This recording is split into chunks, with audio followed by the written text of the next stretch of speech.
Governor. What's it like raising your own family in the same house you grew up in?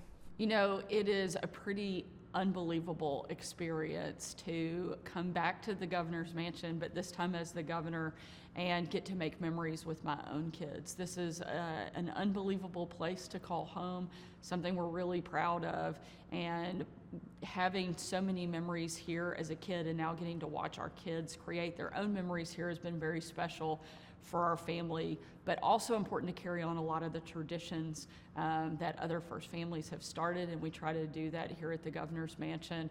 It's a little different with elementary aged kids, and I think our boys in particular have shaken things up just a little bit. Probably a few more Nerf bullets and basketballs and footballs laying around the grounds than you might have seen in previous administrations, but it's been an absolutely incredible experience, and our kids are having a lot of time making memories here. This is still the place that my family has lived longer than any other, and so there's a great comfort in that, but also a great amount of responsibility, and we're doing our best to represent our state and take care of the place while we're here.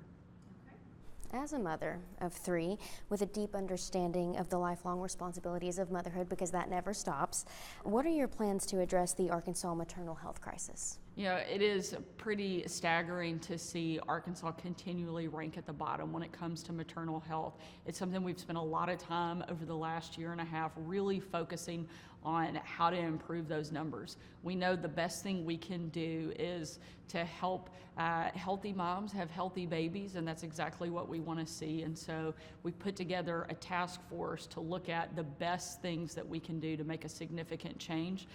We've already implemented a number of those things, improving the numbers of community health workers, access to doulas and midwives across the state. We've launched pilot programs in some of our hardest hit areas of Arkansas to improve the maternal health numbers, but we know we have a big hill to climb. We're committed to doing it. I think one of the biggest things that we have seen and biggest differences over the last year is all of the stakeholders coming together. You have so many people from every corner of Arkansas that are working together that have never done that before on this particular issue, whether it's healthcare workers, county officials, elected officials, private sector, public sector, all working together to address this issue. And I'm confident that over the course of the next couple of years, we're going to see significant improvement. And it's something that we have to do better on. Okay. Regarding just overall health, you've proposed banning cell phones in schools to help combat the mental health among students. How do you plan to implement this, and how do you plan to face any backlash from parents? You know, one of the things that we saw, we launched a pilot program this summer, and within 6 weeks of launching a voluntary opt-in program for school districts, 75% of Arkansas school districts chose to go phone free or have at least some portion of their district go phone free. That tells us what a huge demand there is for this to go statewide. We know that over the course of the last decade, we've seen the mental health crisis among young people skyrocket. Depression, anxiety, suicide rates have quadrupled over the course of the last decade. We know that one of the biggest causes of that is unrestricted access to smartphones and social media. So doing what we can during that bell-to-bell time frame, I think will have a significant impact and a drastic change on our student population. I think parents will be supportive, as we have watched over the course of just the last couple of months implementing the voluntary program. We've seen parents come out and say thank you. Students, you will be surprised at how many students feel relief from having the pressure of, did somebody respond? Did they like my post? When you take that away, not only are we helping their mental health, but we're also helping their educational experience, because they're no longer distracted. They're able to pay attention in class, and we've seen significant benefits already just in the first few months of the program. Regarding the overall safety of the state, you have implemented the Franklin County landscape for the prison. There has been backlash from Franklin County residents regarding this new prison. How do you plan to address the concerns about its impact on the community, property values, and quality of life? What factors were considered in selecting the site, and what steps have been taken to ensure it's the best location for both housing inmates and minimizing negative effects on the surrounding area? One of the most important jobs and probably one of the most daunting parts of being governor is knowing that our greatest responsibility is to help keep our people safe. And without question, every single community that I went into when I was campaigning, also after I got elected governor, every mayor I met with, every local sheriff, every county judge, every member of state police, local law enforcement would tell you that we need more space to lock up violent repeat offenders. We cannot let people back out into our communities that should be in prison simply for a lack of space. Our county jails are overloaded, our state prisons are beyond their max capacity. We have to do a better job of keeping those people out of our community.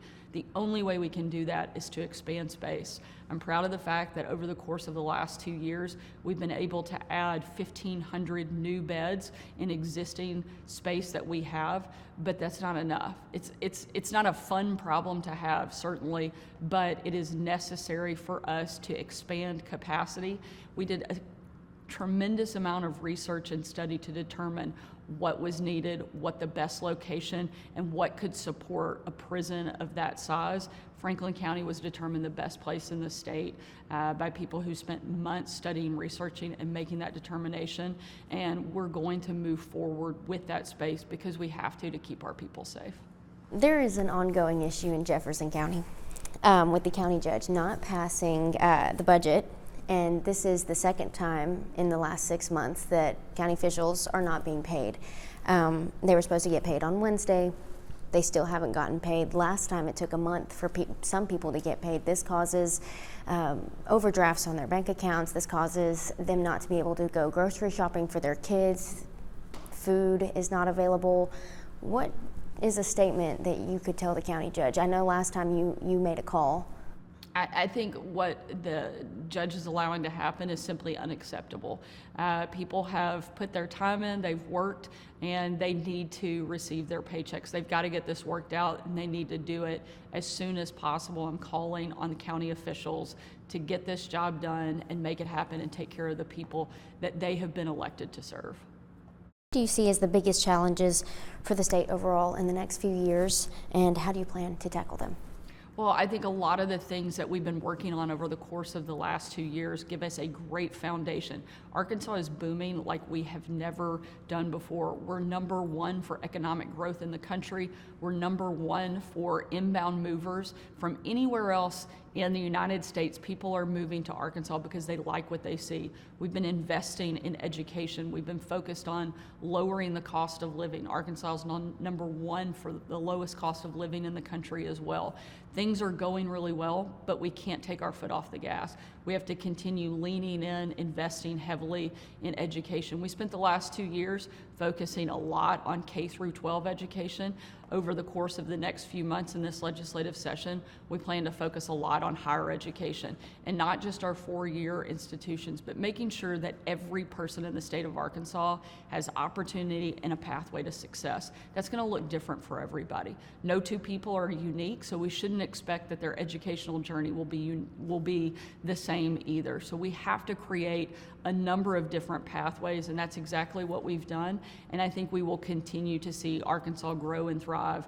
I'm proud of the work we've done, and I think it's just going to keep getting better.